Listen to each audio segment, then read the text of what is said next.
Hello and welcome to this session. Myself, Professor Roshan Yerne from Electrical Department, NIT Polytechnic Nagpur.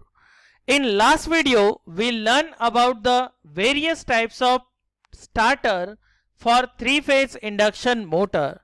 So in today's session, we learn the speed control of three-phase induction motor. So let us start the video with a course outcome and learning outcome.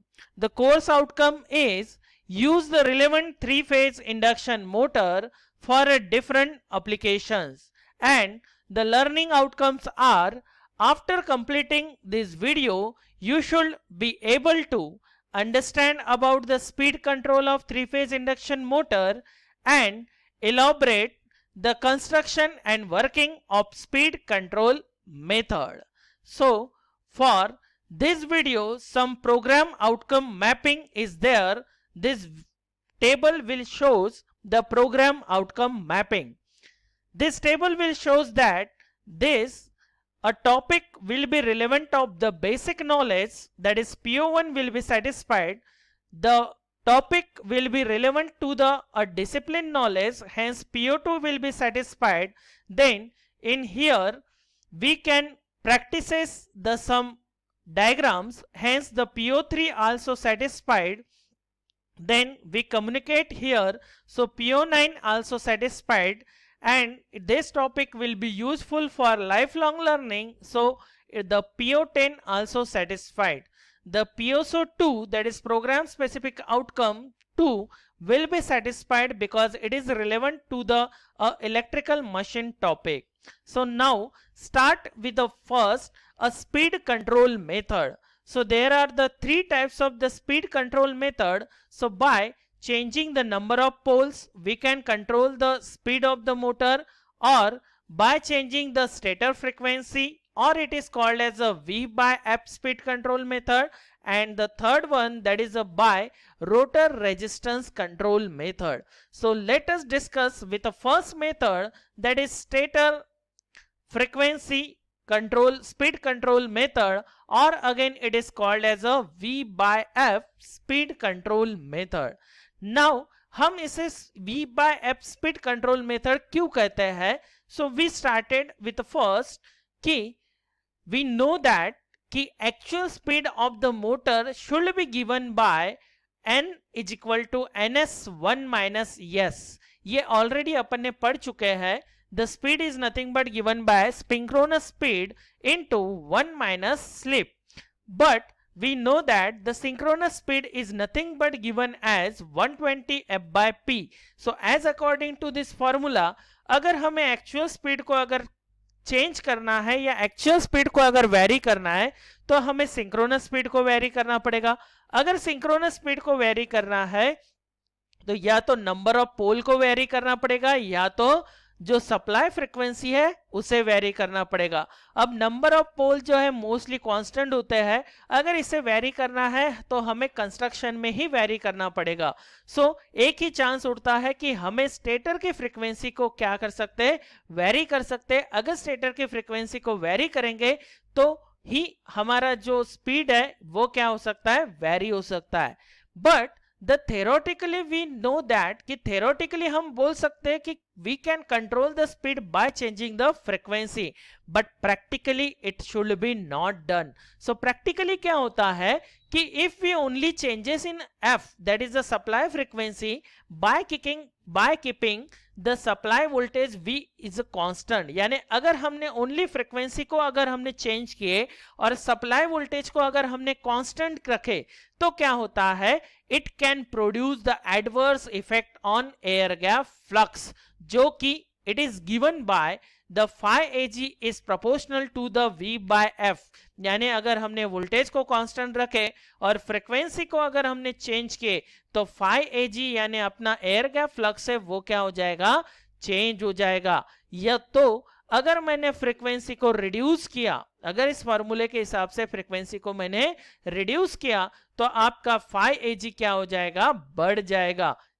ठीक है, अगर frequency को मैंने अगर reduce किया तो आपका phi एजी क्या हो जाएगा, बढ़ जाएगा। यानी जो एयर गैप फ्लक्स है वो बढ़ गया। तो एयर गैप फ्लक्स बढ़ने के वजह से मोटर में क्या होगा, सैचुरेशन प्रोड्यूस हो जाएगा। ठीक है, अगर मोटर में अगर सैचुरेशन प्रोड्यूस हो गया तो मोटर जो है वो सैचुरेटेड मोड में जाके जो है वहां बहुत ज्यादा जो है वो जो सैचुरेशन का जो फ्लक्स होता है यानी सैचुरेशन का जो लॉस होता है, ये लॉस प्रोड्यूस हो जाएगा और उसके वजह से, उस लॉस के वजह से बहुत ज्यादा पावर जो है वो लॉस्ट हो जाएगा। और इसीलिए हम क्या करते हैं, ये रेशो हमेशा कांस्टेंट रखने के लिए, यानी V/F का रेशो अगर अपने को हमेशा कांस्टेंट रखना पड़ेगा, तो कांस्टेंट रखने के लिए अगर मैंने फ्रीक्वेंसी को अगर रिड्यूस किया तो वोल्टेज को मुझे क्या करना पड़ेगा, बढ़ाना पड़ेगा। यानी हमेशा ये रेशो अपना कैसा होना चाहिए, कांस्टेंट। तो इसीलिए अगर मैं सप्लाई फ्रीक्वेंसी को चेंज करूंगा या वेरी करूंगा तो मुझे वोल्टेज को भी क्या करना पड़ेगा, वेरी करना पड़ेगा। और इसीलिए this type of method of speed controlling is called as constant speed V/F speed control method। और इसीलिए इस मेथड को हम constant V/F speed control method भी बोलते हैं, क्योंकि यहाँ सिंगल फ्रीक्वेंसी अपन कंट्रोल नहीं कर सकते, आपको वोल्टेज को भी साथ में क्या करना पड़ेगा, वेरी करना पड़ेगा। अब ये करना है तो हमें फिर क्या करना पड़ेगा, so we have to be some take arrangement, हमें इसमें कुछ अरेंजमेंट करना पड़ता है और वो अरेंजमेंट इस तरीके से करना पड़ता है। We have to take this arrangement like this, we use the AC voltage of constant voltage and constant frequency is given to the AC to DC converter। हम क्या करते हैं, एक constant V और constant F का जो supply है, ऐसा सप्लाई हम क्या करते हैं, एक AC टू DC कन्वर्टर को देते। AC टू DC कन्वर्टर क्या करेगा, इस वोल्टेज को यानी जो 3 फेज AC सप्लाई है उसको DC में कन्वर्ट करेगा।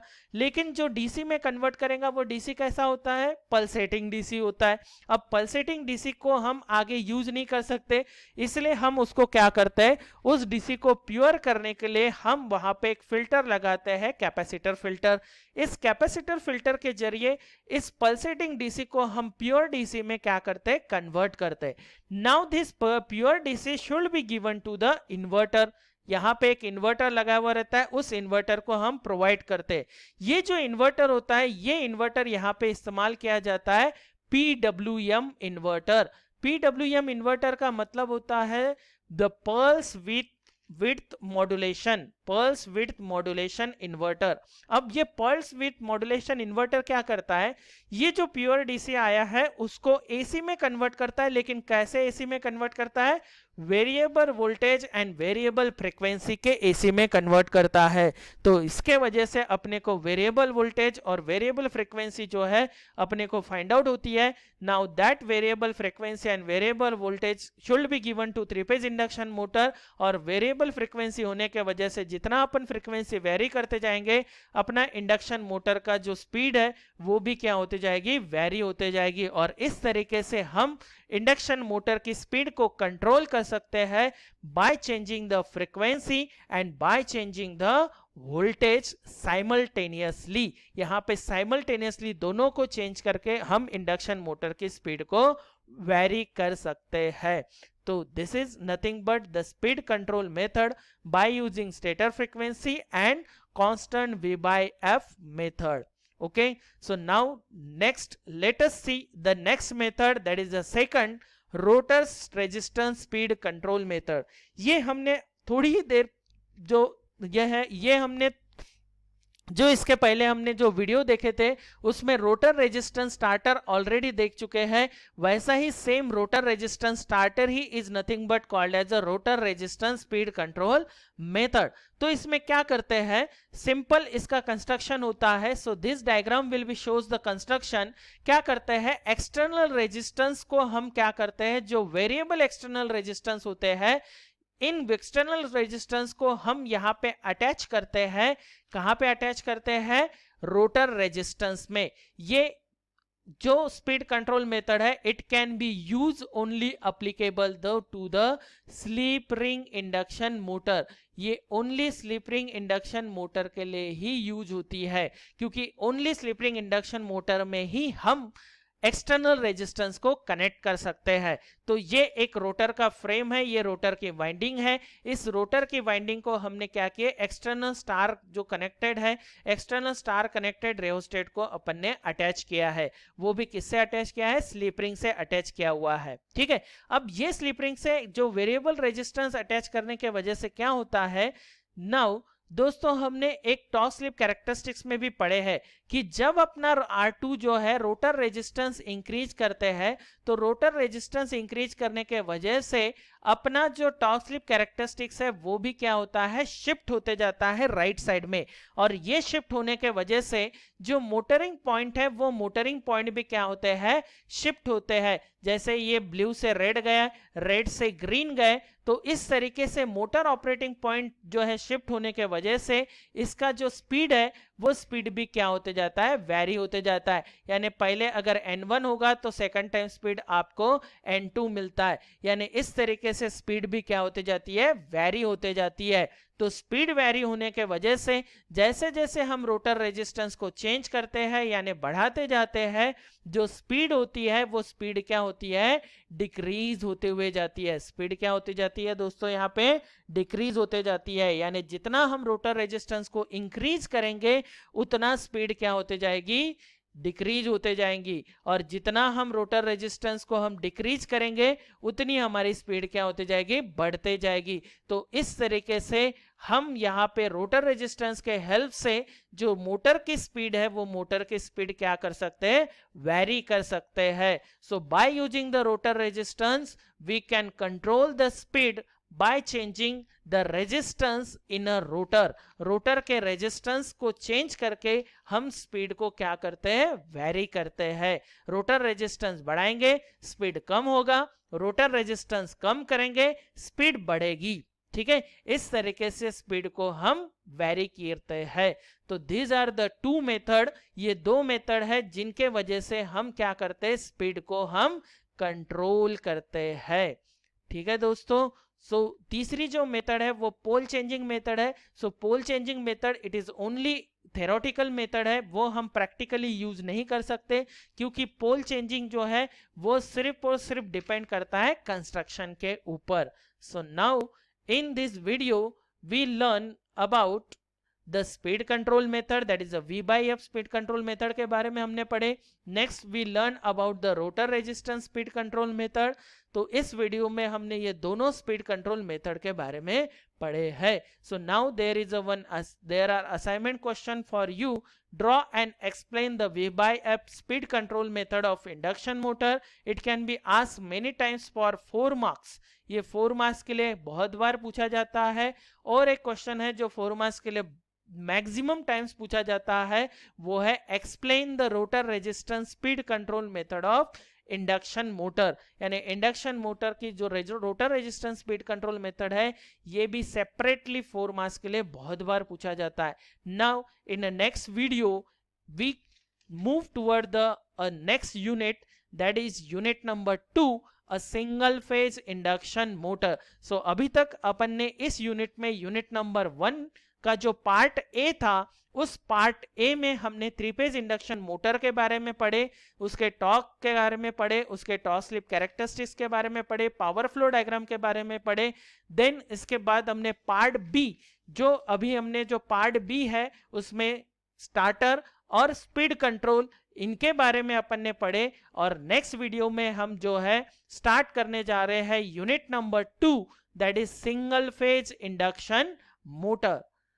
So thank you very much for listening the video.